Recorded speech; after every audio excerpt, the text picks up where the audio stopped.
играли заслуженные артисты Чувашской Республики Алина Каликова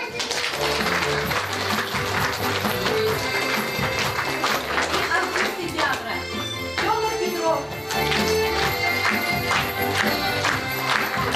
Юрий Середин,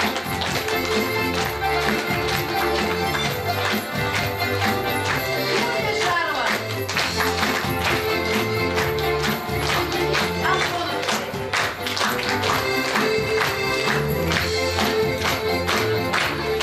Придумал эту сказку наш великий поэт Федор Кузангай, режиссер-постановщик спектакля, заслуженный артист Чувашской Республики, художественный руководитель нашего театра Юрий Филиппов.